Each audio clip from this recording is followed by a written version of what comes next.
Hello everyone, welcome to engineers education point.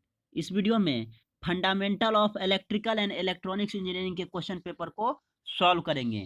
ये exam 8 फरवरी 2022 को conduct करवाया गया है state board of technical education Bihar के द्वारा।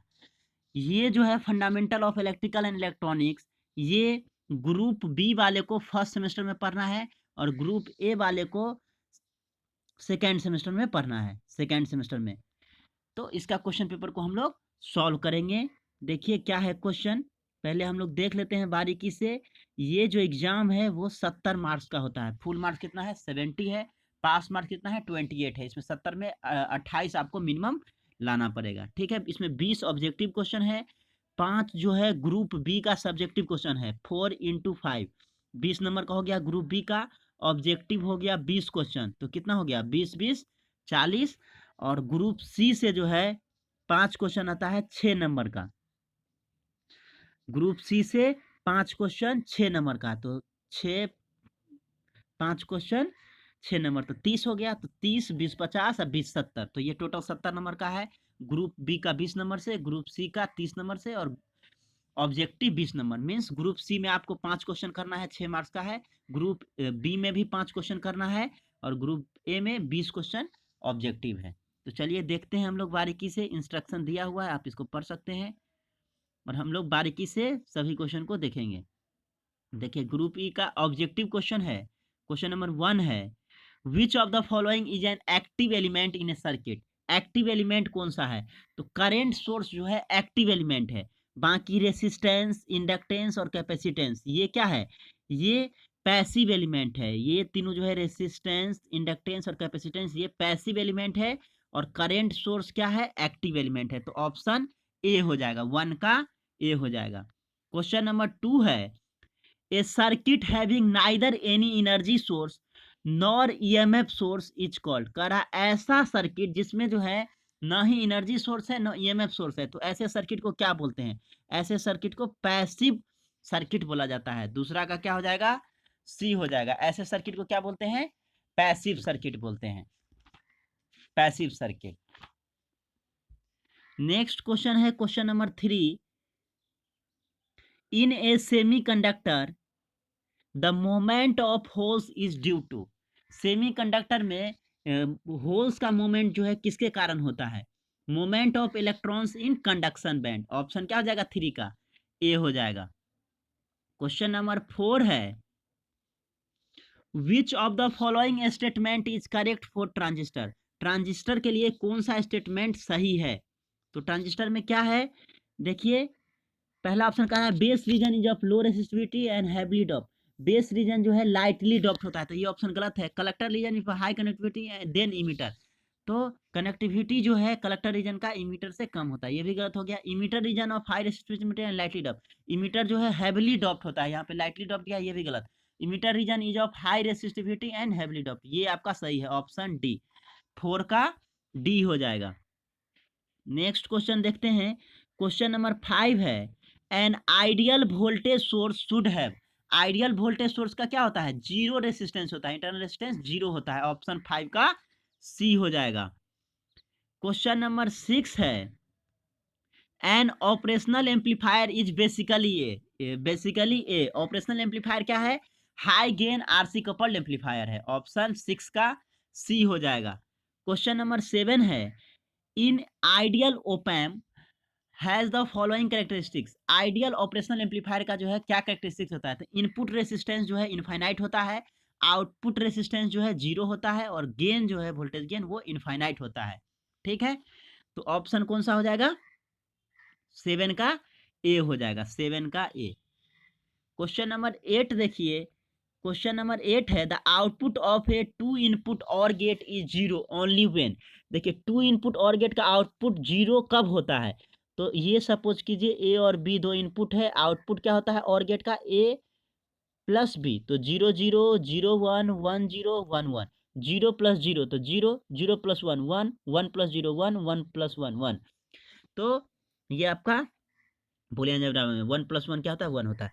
तो यहाँ पे 0 + 0 0 0 कब देगा? जब दोनों इनपुट जो है 0 होगा। अगर एक भी इनपुट 1 रहेगा तो आउटपुट 1 देगा। तो बोथ इनपुट्स आर 0, तब आउटपुट जो है OR गेट में 0 देता है। तो ऑप्शन क्या हो जाएगा? 8 का डी हो जाएगा। नेक्स्ट क्वेश्चन करते हैं। क्वेश्चन नंबर 9 है an AND gate. AND gate में क्या होता है? Is equivalent to a series switching circuit. Series switching circuit के इक्विवेलेंट होता है। 9 का सी हो जाएगा। क्वेश्चन नंबर 10 है the conductance of electrical circuit is analogous in magnetic circuit. देखिए इलेक्ट्रिकल सर्किट में जो कंडक्टेंस होता है उसके समतुल्य जो है मैग्नेटिक सर्किट में क्या होता है? परमियंस होता है। कंडक्टेंस का समतुल्य क्या होता है? मैग्नेटिक सर्किट में परमियंस होता है। 10 का सी हो जाएगा। क्वेश्चन नंबर 11 है the magnitude of induced EMF in a conductor. इसको कंडक्टर कर लीजिए। कंडक्टर डिपेंड्स अपॉन द क्या हो जाएगा? Rate of change of flux linkage. 11 का क्या हो जाएगा? बी हो जाएगा, rate of change of flux linkage. Next question देखिए। क्वेश्चन नंबर 12 है when a single term coil rotates in a uniform magnetic field at a uniform speed the induced EMF will be क्या हो जाएगा? Alternating होगा। जो induced EMF होगा, जो induced EMF होगा वो क्या होगा? अल्टरनेटिंग होगा। क्वेश्चन नंबर 13 देखिए in a magnetic material hysteresis loss takes place primarily due to. Magnetic material में हिस्टैरिसीस लॉस जो है सबसे पहले किसके कारण होता है? तो flux density lagging behind magnetizing force. Option कौन सा हो जाएगा? 13 का ए हो जाएगा। 13 का ए हो जाएगा। क्वेश्चन नंबर 14 है the power factor of a practical inductor is. Practical inductor का पावर फैक्टर कितना होता है? 0 होता है। क्या होता है? 0 होता है। 14 का बी हो जाएगा। नेक्स्ट क्वेश्चन देखिए। क्वेश्चन नंबर 15 है when the condition of resonance in RLC circuit under the condition of resonance in RLC circuit the power factor of the circuit is। Power factor क्या हो जाएगा? सर्किट का unity हो जाएगा। Unity means 1 हो जाएगा। Power factor 1 हो जाएगा। 15 का सी हो जाएगा। क्वेश्चन नंबर 16 है total instantaneous power supplied by a 3 phase AC supply to a balance RC load is. कह रहा है टोटल इंस्टेंटेनियस पावर जो है 3 phase AC supply to a balance RC load कितना होगा? तो ये क्या होगा? 0 हो जाएगा। 0 ऑप्शन ए हो जाएगा। 16 का ए। क्वेश्चन नंबर 17 है the flux created by the current flowing through the primary winding induces EMF in. क्या हो जाएगा? 17 का both primary and secondary windings. The flux created by the current flowing through the primary winding induces EMF in both primary and secondary winding. Option D हो जाएगा। Next question देखिए। Question number 18 है in an auto transformer power is transferred through. Auto transformer में power जो है transfer किया जाता है both conduction and induction process दोनों से। ऑप्शन क्या हो जाएगा? 18 का सी हो जाएगा। नेक्स्ट क्वेश्चन देखिए। क्वेश्चन नंबर 19 है the armature current of a synchronous motor on no load. Armature current जो है सिंक्रोनस मोटर का नो लोड पे क्या है? Leads the applied voltage by 90 degree. 90 degree से क्या होता है? लीड करता है। ऑप्शन क्या हो जाएगा? 19 का ए हो जाएगा। क्वेश्चन नंबर 20 है in an induction meter if the air gap is increased. Induction meter में एयर गैप को जो है बढ़ा दिया जाता है तब क्या होगा? It's power factor will reduce. इसका पावर फैक्टर क्या हो जाएगा? कम हो जाएगा। तो 20 का सी हो जाएगा। चलिए नेक्स्ट देखिए। ग्रुप बी का जो है आंसर ऑल 5 क्वेश्चन, 5 क्वेश्चन को करना है ग्रुप बी में। प्रत्येक क्वेश्चन जो है 4 मार्क्स का है। 4 मार्क्स का है। 5 क्वेश्चन को करना है। और करके भी क्वेश्चन दिया रहता है तो आपको जैसे कि और दिया है तो या तो 2 बनाइए या उसका और बनाइए। मीन्स एक में 2 क्वेश्चन आपको दिया हुआ है। पहला क्वेश्चन है ग्रुप बी का जो 2 नंबर में है what is difference between active and passive devices give suitable example.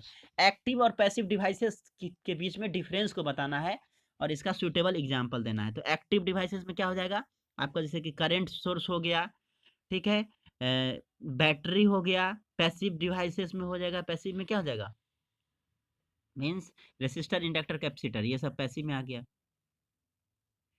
इसी का और क्वेश्चन है, can a transition action be achieved by connecting two back diode, if not why. तो इसको लिखना है। क्वेश्चन नंबर 3 है, what is operational amplifier. Op amp क्या होता है, draw neat diagram of an operational amplifier. Operational amplifier का नीड डायग्राम जो है बनाना है। इसी का 3 का और क्वेश्चन है, draw the hysteresis loop and explain briefly the various parts on it. Hysteresis loop को बनाना है और डिफरेंट पार्ट्स जो है उसको एक्सप्लेन करना है। क्वेश्चन नंबर 4 पूछा गया है, what do you understand by a magnetic circuit, explain the terms reluctance and magnetomotive force. MMF और रिलक्टेंस को एक्सप्लेन करना है और मैग्नेटिक सर्किट से आप क्या समझते हैं इसको भी बताना है। 4 का और है, derive the expression for the dynamically induced EMF, on what factor does this EMF depends।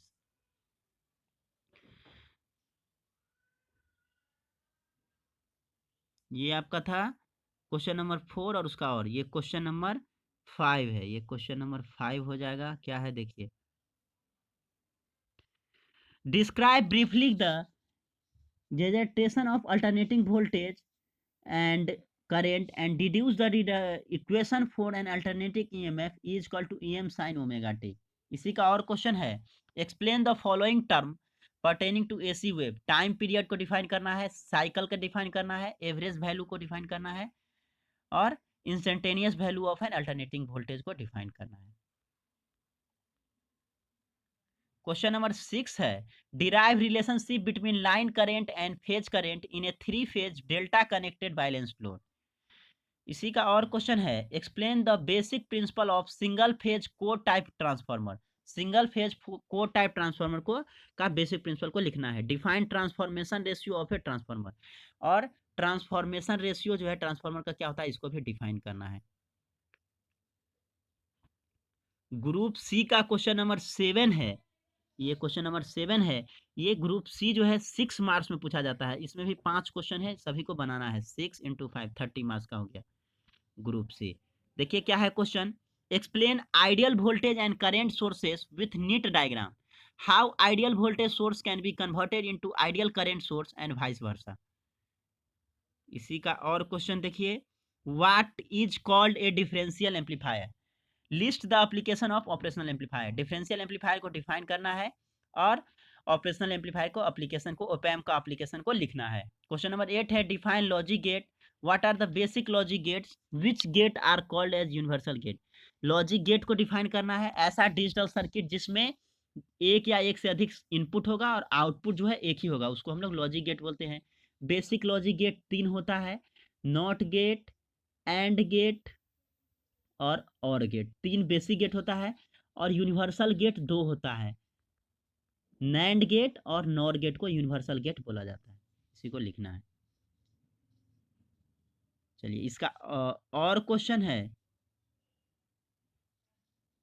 ये हो गया question number 8, state and explain Faraday law of electromagnetic induction, explain the concept of mutual inductance. इसी का और question था।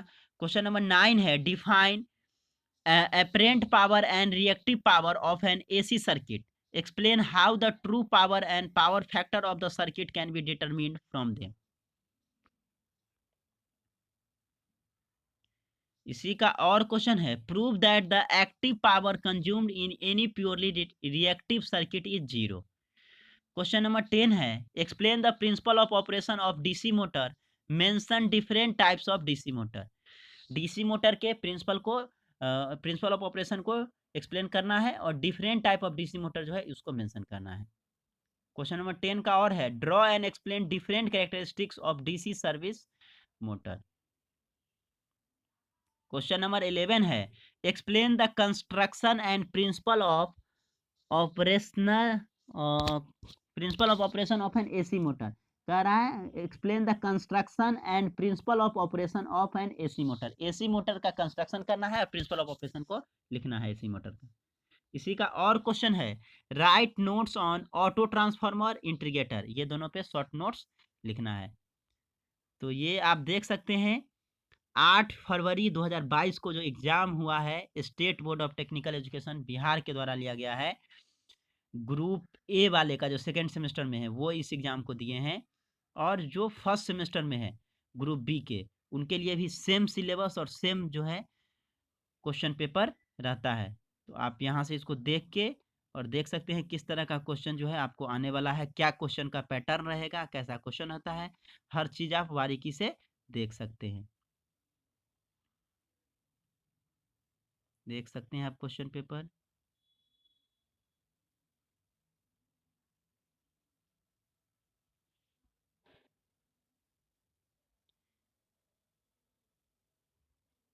Thank you for watching this video, thank you so much.